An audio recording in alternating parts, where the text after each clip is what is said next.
you create a space which enables people to think and thrive, that's a bonus. Before I started working officially, I used to do a lot of freelance work. And as a young freelancer, my laptop was on my back. And I didn't have an internet connection. I didn't have an office desk. It was difficult for me to work at home. So what I did is I would go and sit in a restaurant, buy some tea or breakfast, and ask for a Wi-Fi password. And then I would sit there and have my breakfast slowly, you know, as I did my work and I sent work to clients and everything, you know. But before long, lunchtime, it would be lunchtime, you know. And they would be forced to eat also. They would bring you lunch menu.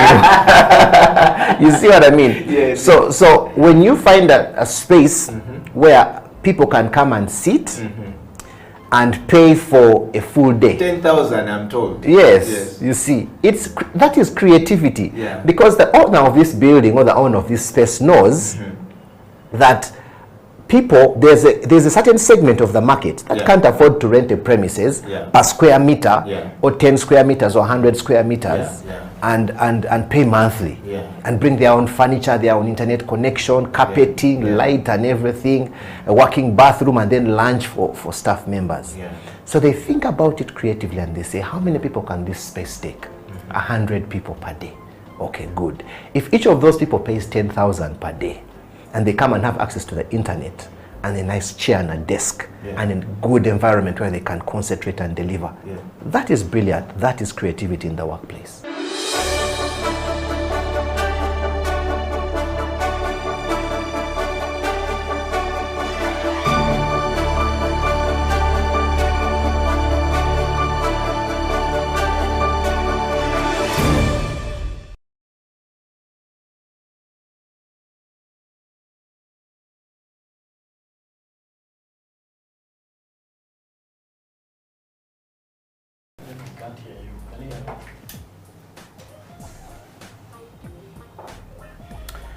Welcome to the program. My name is Eddie Okila, and of course it's the Creative Industry Talk this week. It's been a while, it's been a moment, it's been a whole lot of things going on.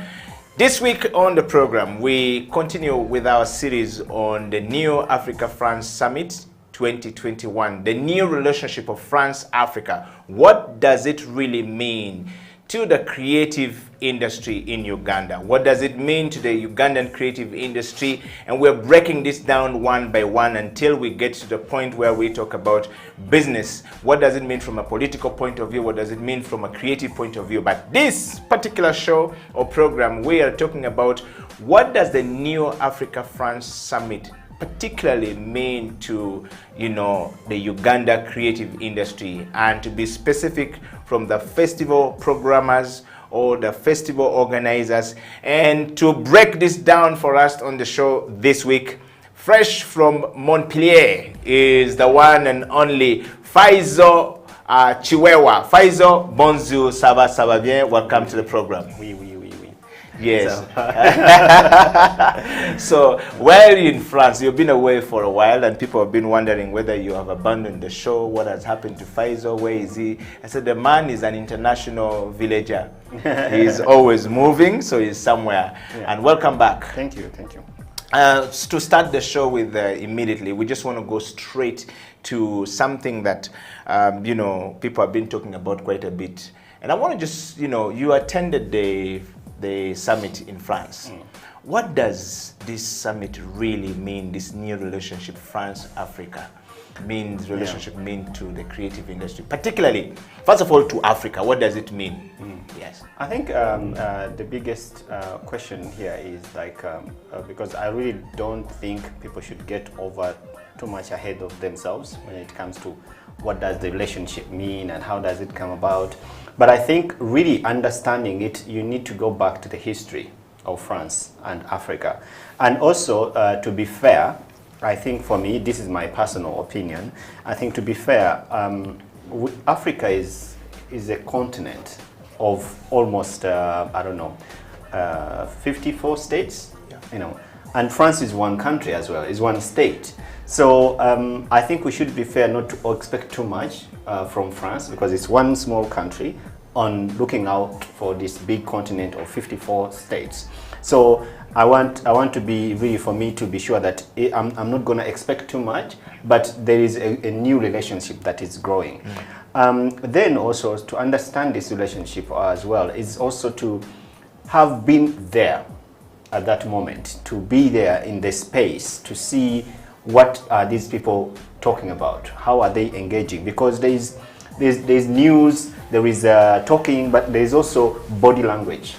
For me personally, I think it was very interesting to observe the body language of the people who have called us for a conversation. Yeah. What does it say? Are they serious? Are they just, you know, inviting us?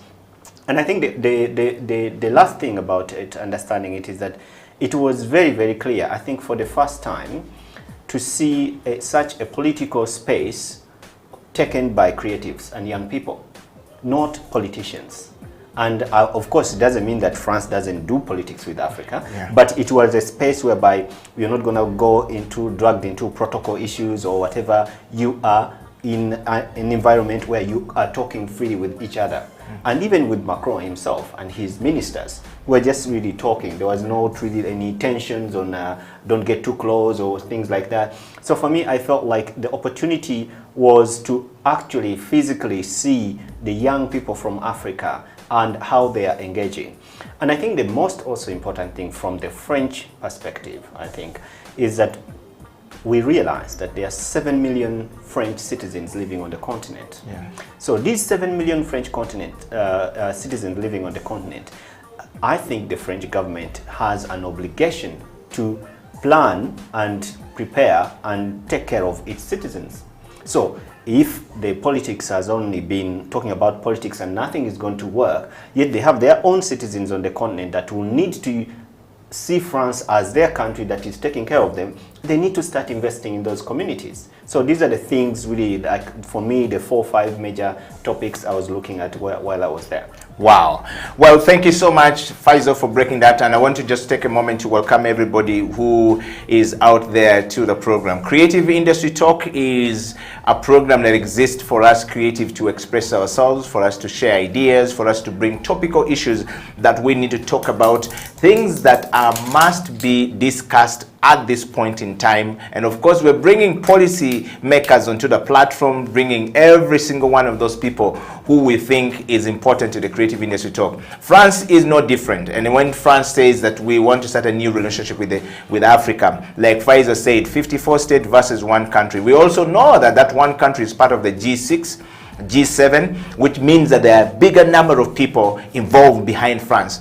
But it's an interesting point here for creatives, and we're going to talk to Faisal for the next 45 minutes about what does this really mean to the festival organizers. Faisal Kiwewa is the founder of an artistic director of Bayimba Cultural Foundation, an organization that sprang out of Kampala, out of Uganda, to the rest of the world, doing international festivals and interacting with so many other people across the world doing, festival. And Faisal is better suited for that. He's also a panelist on the Creative Industry Talk. Faisal, before we take a break, and we want to invite everyone to actually be part of this conversation. If you are a creative, share it far and wide with every single one of those people out.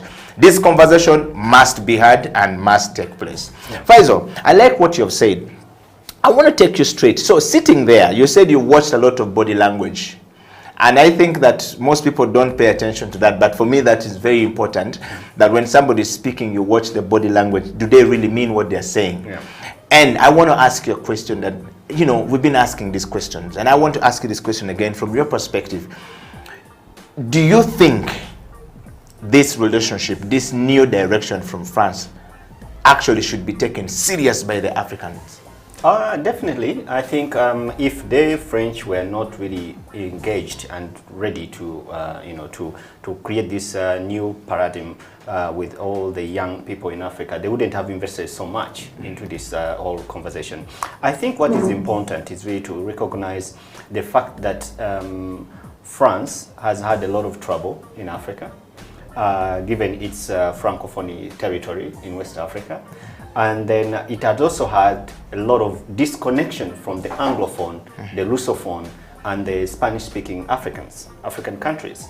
So when you find the investments that France make in the Francophone Africa are not the same investments or opportunities that are in the Anglophone Africa and the Lusophone Africa, when we talk about the Portuguese-speaking African countries like Mozambique and Angola.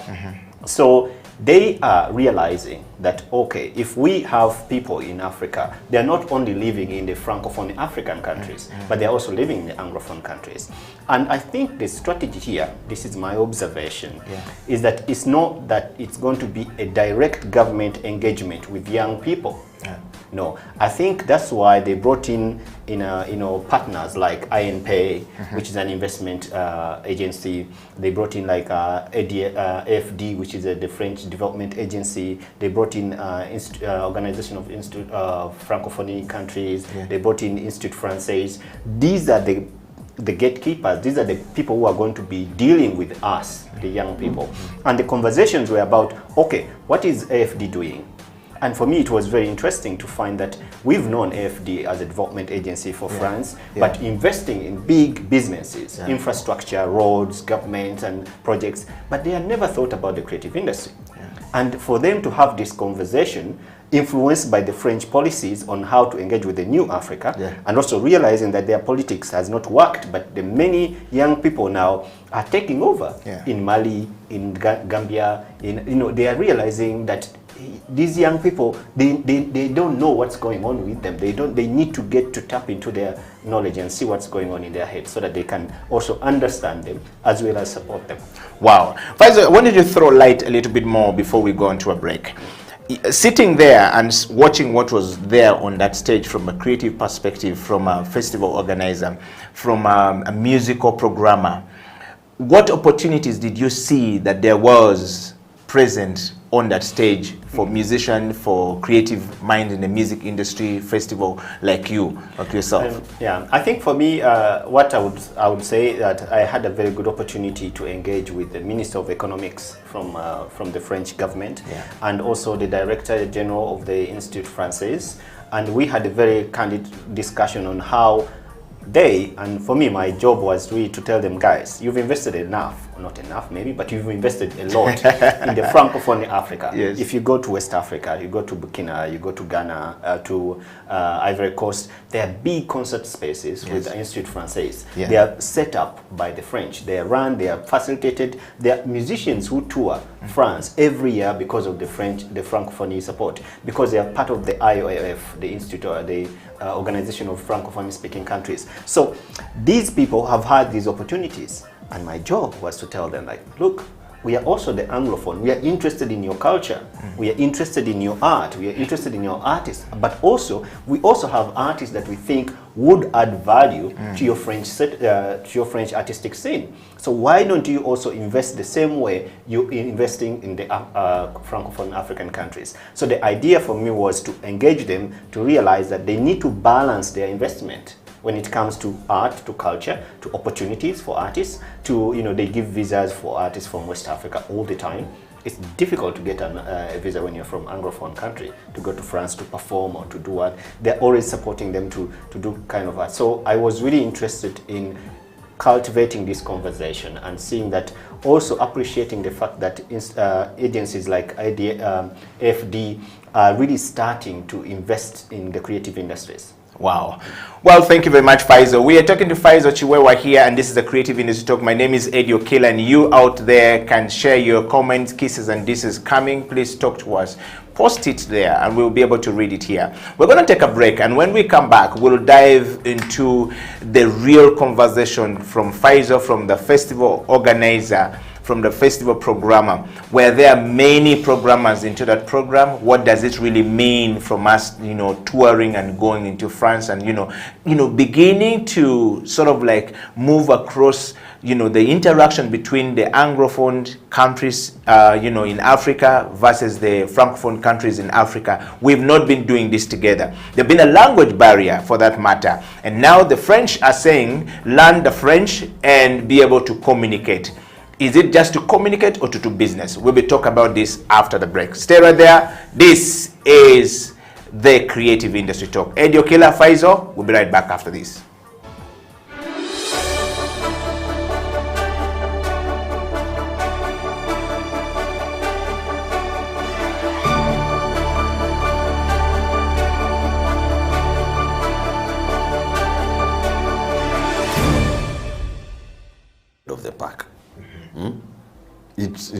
it helps you become the trendsetter.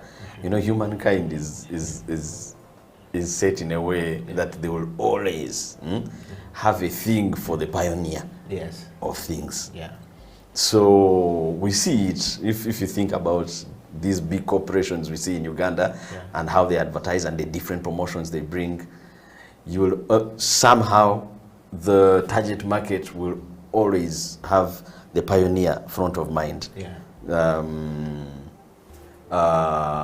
So for me, creativity, that is how important it is, because you will get the masters, you will be an A-lister on the papers. But if you do not know how to channel, because there's not one company in the arts or in business, as we know it, there's not a company that hires more than 10 people, and all of them are not creative. There is always creativity in a company.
C'est l'Alliance française.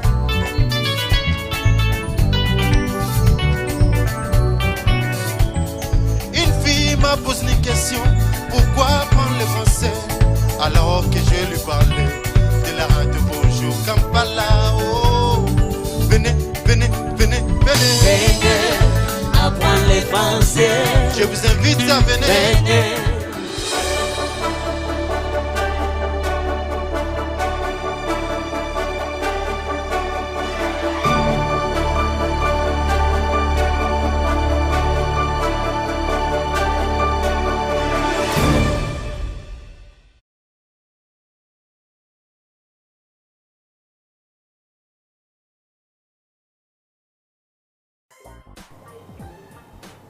Welcome back from the break. This is the Creative Industry Talk. My name is Eddie Okila, and in the studio is Faisal Kiwewa, the founder and artistic director of Bayimba Cultural Foundation.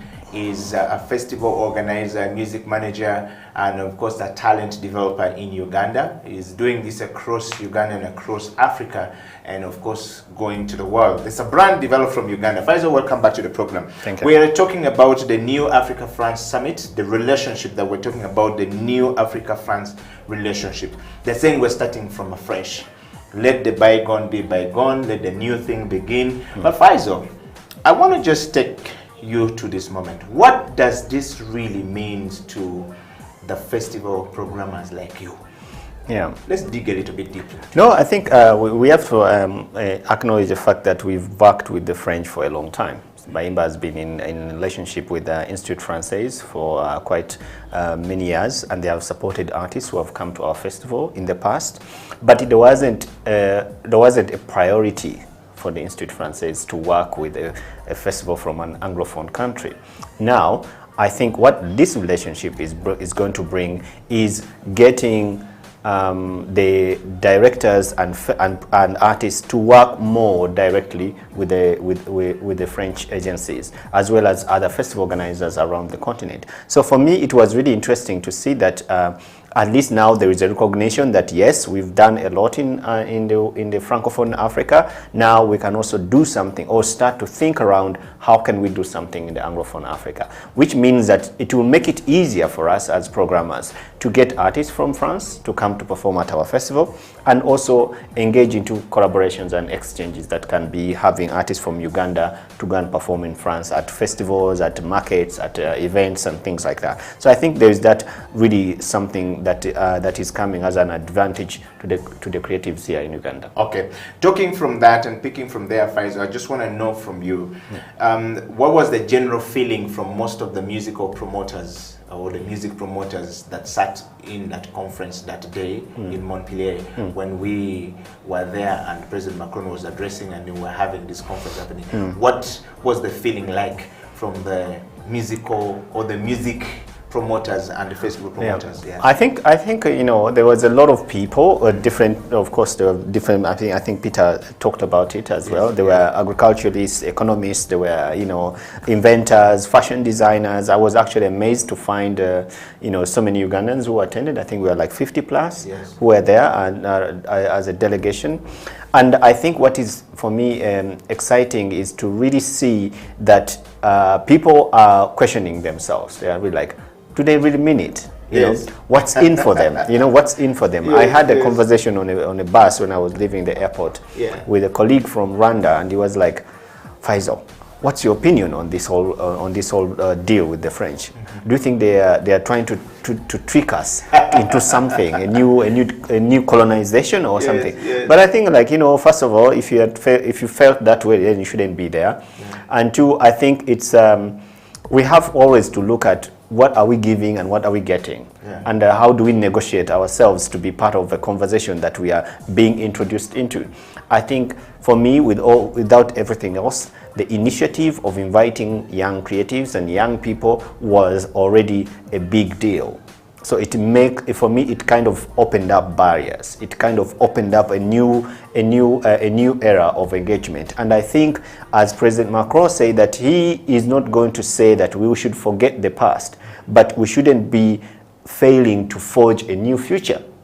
And I think this is something, it's not only his responsibility, because he's also only in office for 5 years or 4, and then maybe another president might come, or maybe he comes back. But you have to give him the opportunity and give yourself the challenge to pick up the steps. If he is saying, okay, can we forge a new era? Can we forge a new chapter? How can we work together? The question is, how can we work together?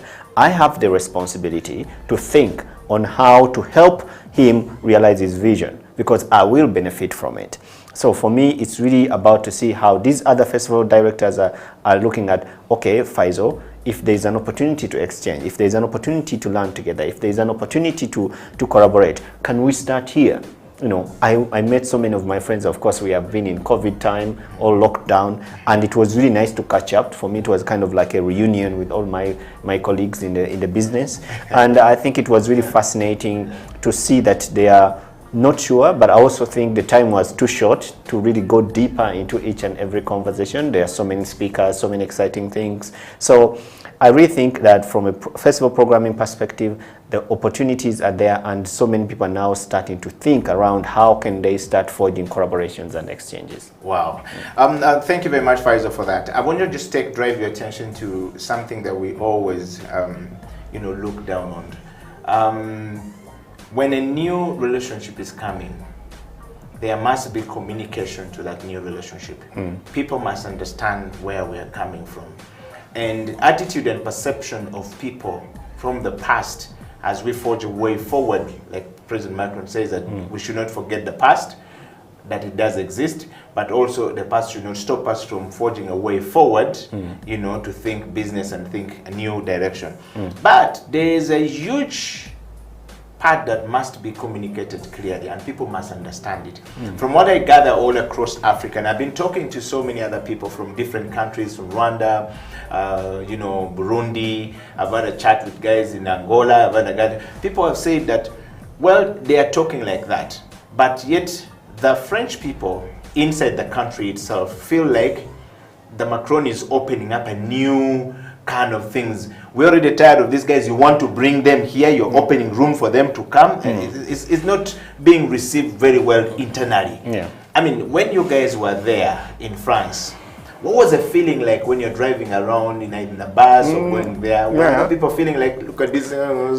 No, I think of course there were demonstrations. Yes. There was a demonstration of some young people who are called them France for France, and their point was clear. They were like, why are you investing money in Africa yet we still have ghettos in France? And it's a valid point. From their point of view, they were really very strict on that. They were really demonstrating. But also on the other hand, when I look at the city of Montpellier, that everywhere I went to the restaurant, they were excited. Oh, you're from the Africa Summit. So they were happy that week they were making some revenue, extra revenue. After, don't forget, it has been COVID time. Yes. People have been locked down. Yeah. Now we have all these 3,000 people in the city. It's a beautiful city, by the way. So you have all these 3,000 people, and they're eating, they're drinking, they're staying in the hotels and stuff like that. So the economy was facilitated. Yeah. And it's not us. We didn't pay the bill. It's the French government that was paying the bill. So this is also something that the city was benefiting from.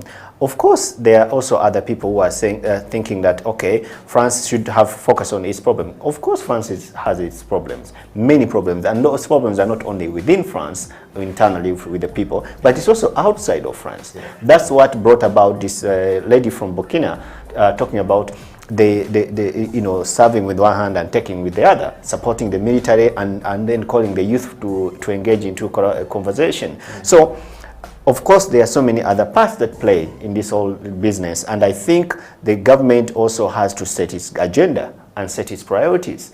But that doesn't stop people from protesting its ideas. So for me, it's a normal thing. It's just that their protests are handled in a much more civilized way than we do here.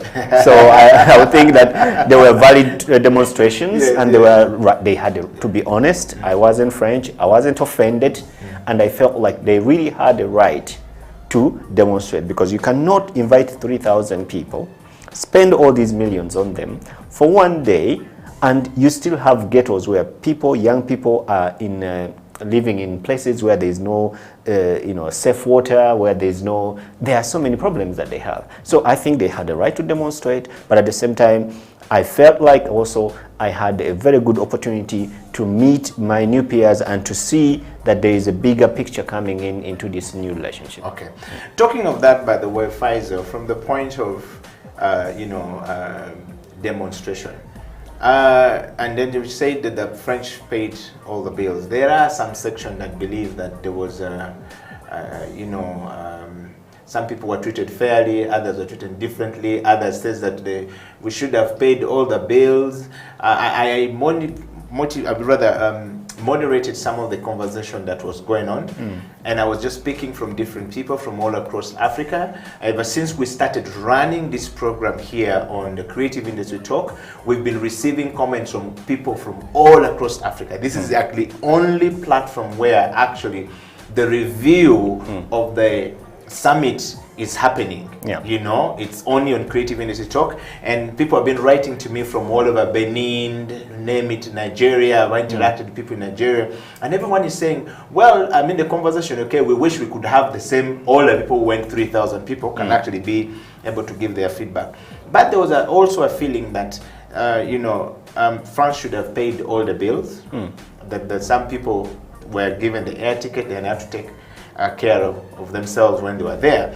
So there was assumption that everyone who was invited could have had a certain amount of money. But Africa has a number of challenges. I could be a very good business person, but if you give me the treat like that, I think is everything. So some people came with a different feeling altogether. What was the feeling like from the Ugandan camp? Uganda took the biggest number.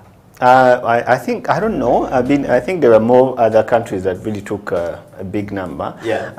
But I wouldn't say, I wasn't really camping with them. And actually, I met a few of them. I just bumped into some and be like, hey, you're here. Yeah. What are you doing? I knew some who were there, like Daudi and others. So, but again, I think going back to this whole issue of who paid the bill and what.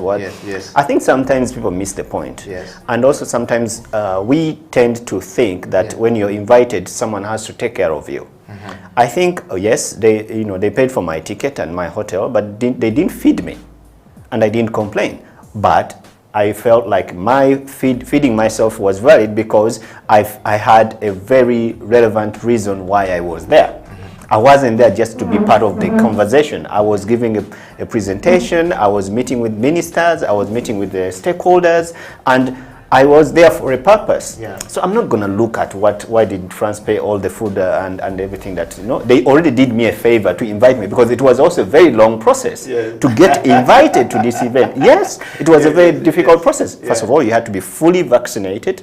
If you're not fully vaccinated, then you could go a week before and be quarantined for 7 days. Then if you test negative, you can have access to this space. So there was a long process. And that whole process cost the French government a lot of money, you know. And when we were returning, we all got our COVID vaccinations for free.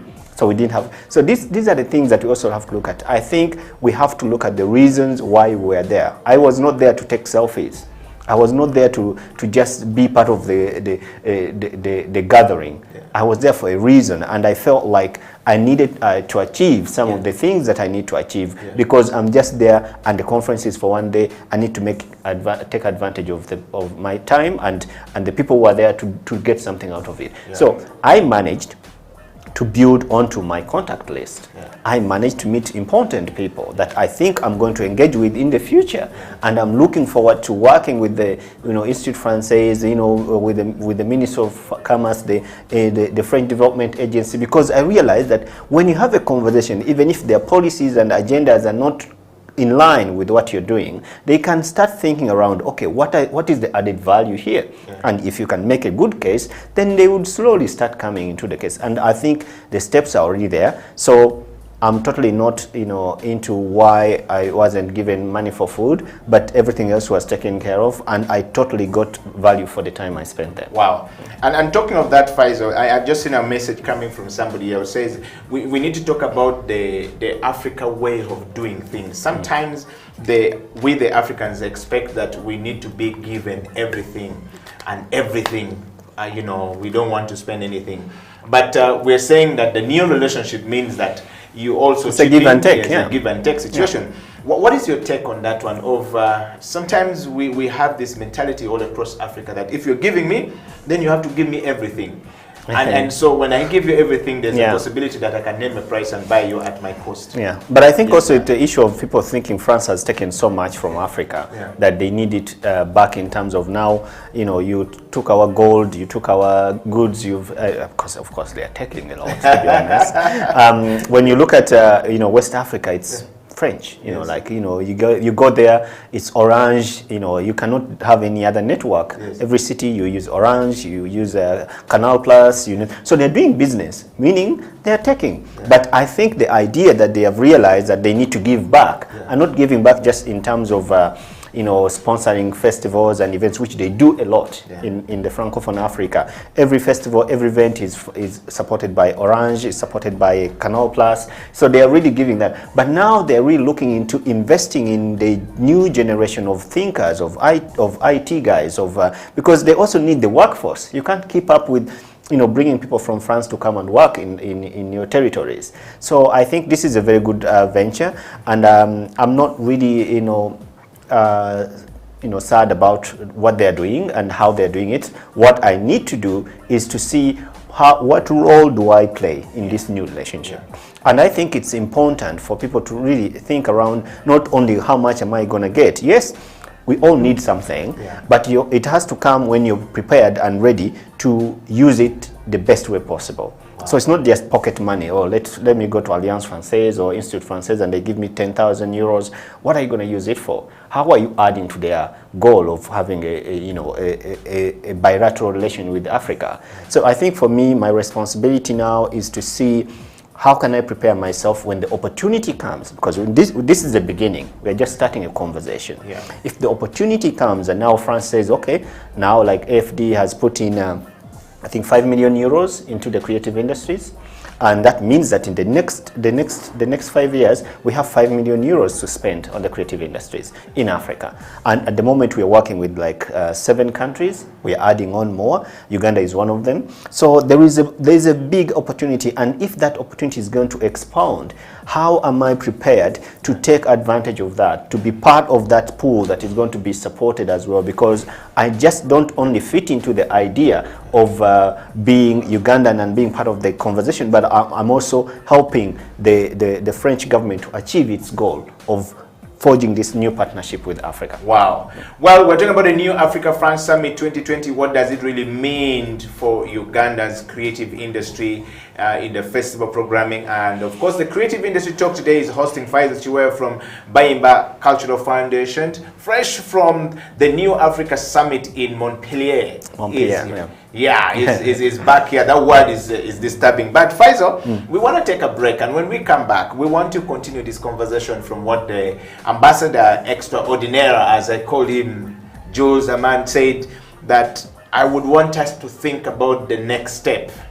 Not to look at what has happened, but the next step. And he talks about a few things. The new relationship means, respect for one another.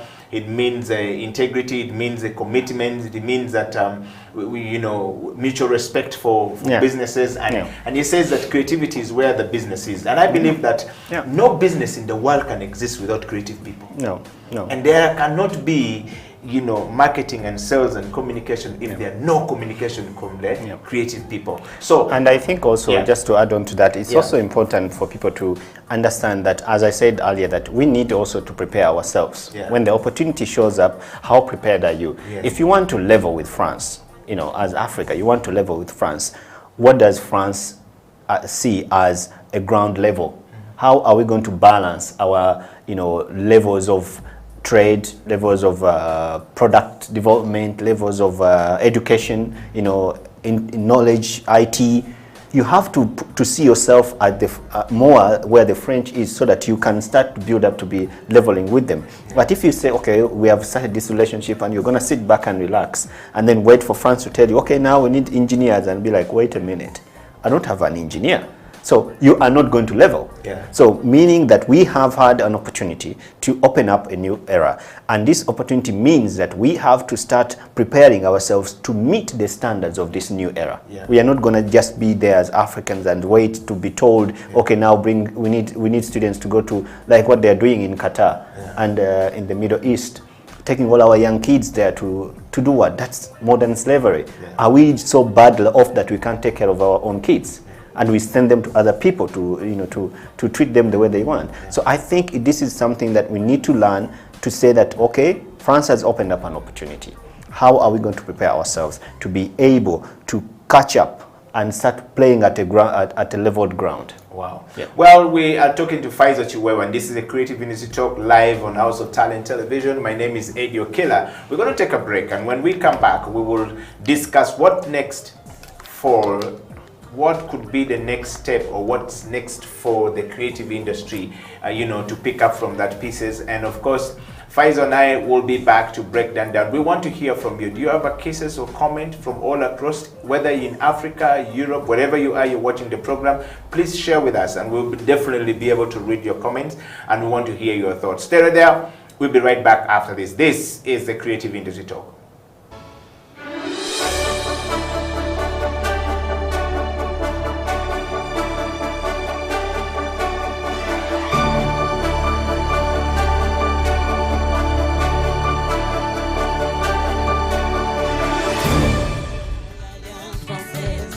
Mon frère, viens ma sœur, à l'Alliance française.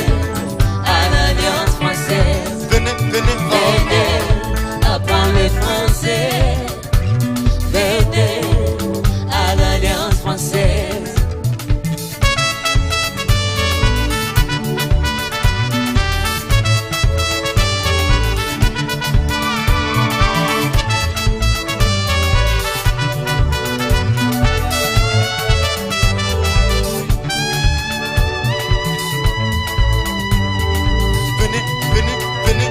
Venez apprendre le français.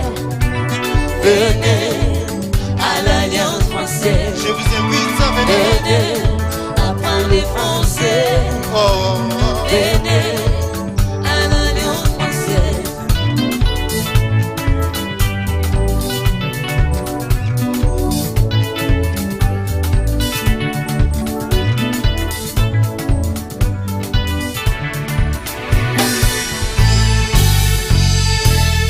Les Français, c'est là.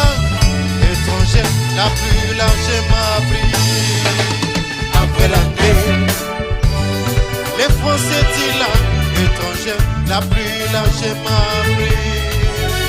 Après l'anglais, La connaissance du français ouvre des portes, des entreprises en France. comme à l'étranger, La connaissance du français ouvre des portes, des entreprises en France. comme à l'étranger, Le français est la langue de la culture. la langue internationale pour la cuisine. La mode, les théâtres, les habitués, la danse et L'architecture, le français est la langue de la culture. La langue internationale. Welcome back from that break. That is a song from Alliance Française. And Faisal, welcome back to the program. Thank you. And there was a big problem of the people who went to France. Many of the people from the Anglophone countries didn't understand French and didn't speak French. And so they were relying mostly on the translations. And translation can, things can disappear. Thankfully, for some people who were close, had engineer Peter Nyeko, who was able to, break things down. I've had a lot of comments coming from so many other people who were saying, no, it was difficult, we couldn't hear. And do you think that it's important for Africans to start learning French now? Of course. If you want to do, if you want to pick up, again, it's part of the whole package of starting a new relationship. To be honest, if you want to be, if you want to trade with someone, you have to learn their language. As much as they are also struggling to learn our language. It's not easy for French people to speak English. It's not easy because they're very proud. There's a very, very particular language that they are very proud of as part of their culture, but also part of their, their linguistic background. So seeing Macron speaking English because he has realized, and that's really bending the knee for a president. Really, like he knows that yes, there are Francophone people who don't even understand the one word of English, but there are also these very many English people who he wants also to reach. He wants his message to be clear. And he says it in English. So I think it's very important for us as well to start thinking, how do we learn French? How do we start? You can't work with people if you can't understand each other. There is a thinking that, people have been talking about this, and the French embassy has been pushing this quite a bit ever since, that people should learn French, and speak French. I want to hear from you, what does it necessarily mean to the music and music business, music creative people in the business, and of course people like you who are festival programmers. Do you think it's important? And what does it mean? Would you start teaching French at? No, I'm learning French. No, I wouldn't do that because Alliance is here. Alliance is here, and we have to support them as to have more students. And I think they are ready. But I'm also very proud, and I don't know how the statistics are, but I'm very proud to see how many Ugandans are doing their best to learn French. It's really great to see that the numbers are increasing. Of course, we had this COVID situation, but there are many Ugandans who want to learn French, and it's a good thing. But also from our programming perspective, as programmers, we face a lot of challenges if you're working with French artists and you don't speak French. First of all, like communication is in French. Of course, nowadays we try to do Google, but still there is that missing understanding of the language and the text. Contracts are always in French. If you're dealing with French agencies, they do their best to translate them, but it's also difficult for them. So if you know French, it's much easier. But I've also understood that really collaborations are always about conversation. And you cannot really have a conversation with someone who speaks a different language than you are. And that's why it's difficult, and it has been difficult for French companies and French artists to work with Anglophone artists or Anglophone countries, because there is no easy conversation. I have some of my friends who have been, now that I speak a little bit of French, I understand a bit of French. But I've had some of my folks whom, we could do business and they like what we're doing. They would like to do, but I don't speak French. And I say, Faisal, you have to learn French. You have to learn French. And I understand, I feel we want to do things, but the language is a barrier. And how do we break that barrier? By helping each other to learn each other's language and to make sure that we can keep up and see that we are easily having a conversation. There is no way you can collaborate with someone without conversation. Wow. And you have to understand the language in which you're conversing. Wow. Faisal, I just want to pick from here. So a lot of people say that, do I learn French just to speak to these guys? What guarantee do I have that when I learn French, I will actually do business, or I will go to France or do business with the French people? No, What's your take on that? When I talked to a musician and says, I asked him, I mean, now that France is talking about the new, France, the new Africa-France relationship, would you learn French and sing in French? And he says, why can't I sing in my language and they also translate in their language? And I says that the French people are very proud of their language. We should also be very proud of our language. Then I said, France is aware of who France is and what France have to be. Unfortunately, not most of us in Africa are aware of, like, for example, who we are and what we want to be and how we want to be. But they are very specific. They know who they are, they know what they want to be, and so they would always be proud of their language than us.